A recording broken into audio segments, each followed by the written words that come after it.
Assalamualaikum warahmatullahi wabarakatuh. Perkenalkan, nama saya Andini Novianti, NIM 1903-8420-536 dari Prodi Pendidikan Biologi, Universitas Maritim Raja Ali Haji. Baiklah teman-teman, pada video kali ini saya akan menjelaskan hasil analisis jurnal yang telah saya lakukan tentang pengembangan kurikulum yang berlaku pada saat ini, kemudian kelebihan dan kelemahan kurikulum yang berlaku saat ini, dan pelaksanaan kurikulum yang berlaku saat ini.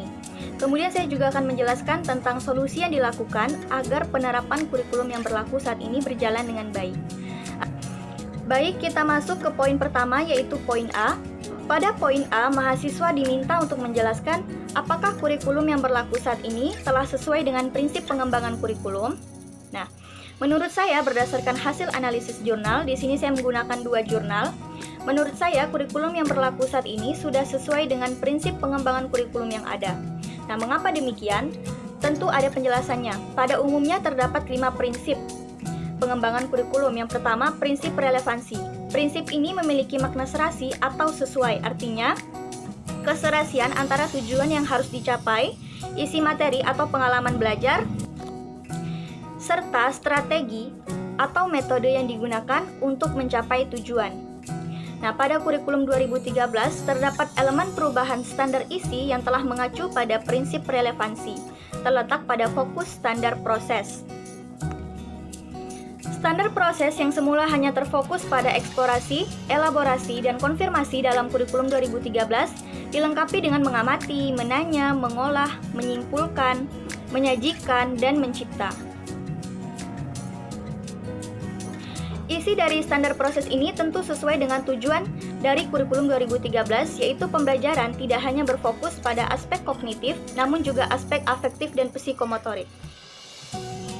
Kemudian yang kedua ada prinsip fleksibilitas, yang mana pada prinsip ini kurikulum tidak bersifat kaku, bisa dilaksanakan dengan kondisi yang ada, tetap fleksibel dimanapun. Nah, pada kurikulum 2013, perubahan elemen standar proses juga telah sesuai dengan prinsip fleksibilitas. Buktinya, proses pembelajaran tidak berlangsung kaku di dalam kelas, namun juga dapat dilakukan di luar kelas, baik di lingkungan sekolah maupun di masyarakat. Contohnya seperti mengamati struktur morfologi tumbuhan, yang mana lokasinya itu di taman, kemudian belajar di laboratorium, dan lain sebagainya.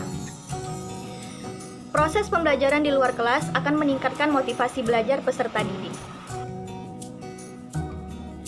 Kemudian prinsip ketiga yaitu kontinuitas, yaitu adanya keterkaitan antara materi pada berbagai jenjang dan jenis program pendidikan. Nah, pada kurikulum 2013 ini terdapat elemen perubahan standar isi yang sesuai dengan prinsip kontinuitas, yaitu standar proses kurikulum tidak hanya untuk tujuan jangka pendek, yaitu hanya selama proses pendidikan di sekolah. Namun, struktur kurikulum 2013 ini menekankan pada tujuan jangka panjang para peserta didik, yaitu pembentukan karakter di masa yang akan datang. Nah, contohnya itu peserta didik bersikap sopan saat bertemu guru di luar jam sekolah. Hal itu merupakan hal baik yang tertanam di dalam diri peserta didik yang dijadikan panutan bagi mereka. Kemudian prinsip keempat yaitu prinsip efektivitas, berkenaan dengan rencana dalam suatu kurikulum yang berhubungan dengan guru dalam melaksanakan tugas kurikulum di kelas dan berkenaan juga dengan kegiatan siswa dalam kegiatan belajar. Pada kurikulum 2013, masing-masing satuan pendidikan dapat mendesain sendiri kegiatan ekstrakurikuler bagi peserta didik yang sesuai dengan kebutuhan.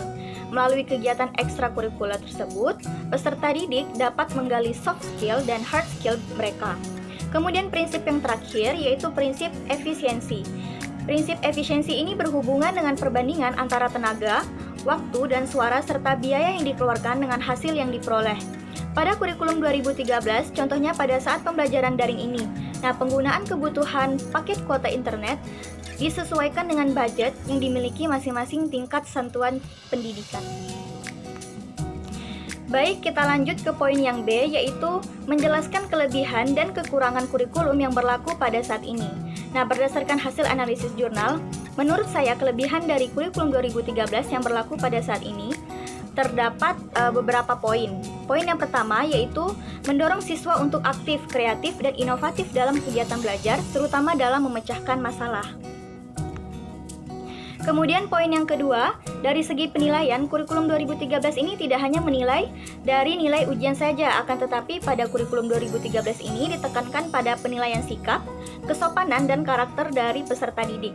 Kemudian poin yang ketiga, dengan adanya penerapan kurikulum 2013, maka karakter peserta didik juga berkembang menjadi lebih baik. Kemudian poin yang keempat, kurikulum 2013 ini lebih berfokus pada sikap, keterampilan, dan pengetahuan.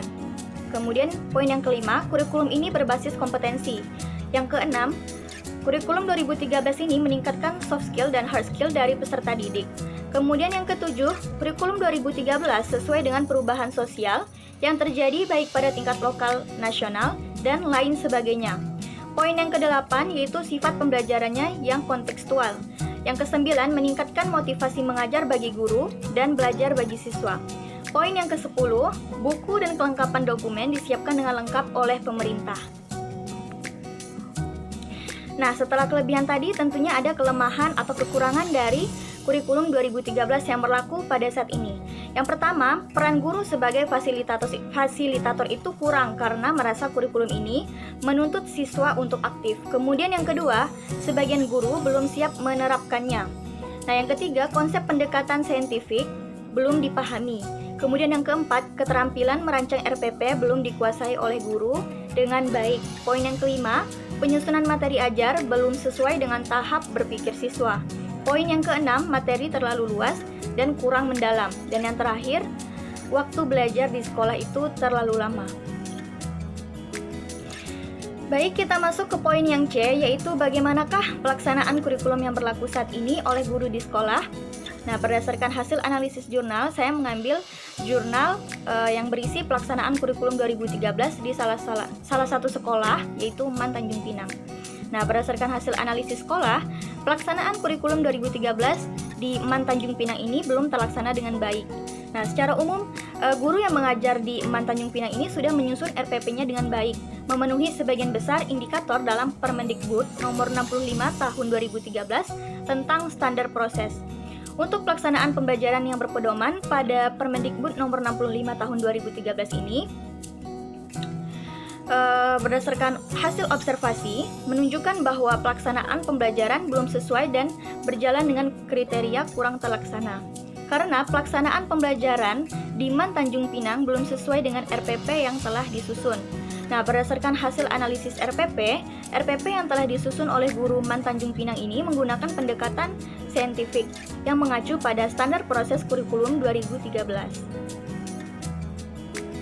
Penyusunan RPP yang dilakukan oleh guru di MAN Tanjung Pinang ini dilakukan secara mandiri dengan menggunakan contoh RPP yang didapat pada saat mengikuti pelatihan kurikulum 2013 dan menyesuaikan dengan situasi dan kondisi di kelas. Nah, pelaksanaan pembelajaran kurikulum 2013 yang belum terlaksana dengan baik di sekolah MAN Tanjung Pinang ini dikarenakan guru memiliki kendala dalam menyesuaikan keadaan di kelas dengan deskripsi kegiatan di dalam RPP tersebut. Selain itu, kendala lainnya adalah guru sulit dalam menentukan media dan model yang cocok dan sesuai dengan pendekatan saintifik. Banyaknya kegiatan di sekolah MAN Tanjung Pinang tersebut menghambat kegiatan pembelajaran. Selain itu, fasilitas sekolah juga menjadi kendala dalam menerapkan kurikulum 2013. Contohnya penggunaan Infokus di MAN Tanjung Pinang. Misal, sebagian dari guru telah mempersiapkan PPT untuk disajikan sebagai materi pembelajaran, tetapi dikarenakan Infokus sudah dipakai oleh kelas yang lain, maka guru tersebut tidak bisa menerapkan media pembelajaran melalui PPT tersebut. Itu juga menjadi salah satu kendala dalam menerapkan kurikulum 2013. Baiklah teman-teman, kita masuk saja ke poin yang D atau poin yang terakhir, yaitu bagaimanakah upaya atau solusi yang harus dilakukan agar penerapan kurikulum dapat berjalan dengan baik. Nah, menurut saya ada 4 peran yang berperan sebagai solusi agar penerapan kurikulum tersebut berjalan dengan baik. Yang pertama, peran guru. Guru harus benar-benar mampu menguasai konsep kurikulum 2013 ini dengan baik. Konsep yang dimaksud itu seperti pemahaman tentang kompetensi inti, kompetensi dasar, tujuan pembelajaran, dan lain sebagainya. Kemudian seorang guru juga harus bisa mengembangkan kemampuan dirinya dalam hal menguasai materi, pembelajaran, strategi pembelajaran, metode pembelajaran, serta mengembangkan 4 kompetensi dasar guru. Nah, kemudian yang kedua adalah peran dari kepala sekolah untuk menunjang keefektifan proses belajar mengajar dengan menerapkan kurikulum 2013 seperti menyediakan fasilitas sekolah, adanya kegiatan bertukar pikiran dalam menyusun RPP yang sesuai dengan standar proses kurikulum 2013. Kemudian yang ketiga itu ada peran serta orang tua mempengaruhi keefektifan pembelajaran kurikulum 2013. Karena dalam hal ini siswa dituntut aktif dalam pembelajaran, sangat memungkinkan ada tugas mandiri yang dikerjakan di rumah, maka kontrol orang tua sangat penting dalam mengawasi pekerjaan rumah peserta didik. Yang terakhir adalah peran dari peserta didik itu sendiri, karena siswa juga sangat berperan penting dalam menuju keberhasilan penerapan pelaksanaan pembelajaran kurikulum 2013. Mengapa demikian? Karena siswa dituntut untuk kreatif dan inovatif dalam pengembangan ilmu pengetahuan dan teknologi. Jika karakter peserta didik serta pengetahuan wawasan yang dimiliki peserta didik cukup baik, maka pelaksanaan kurikulum 2013 bisa dikatakan sudah berjalan dengan baik. Baiklah teman-teman, itu saja penjelasan dari saya. Maaf jika ada kekurangan dan kesalahan. Terima kasih. Wassalamualaikum warahmatullahi wabarakatuh.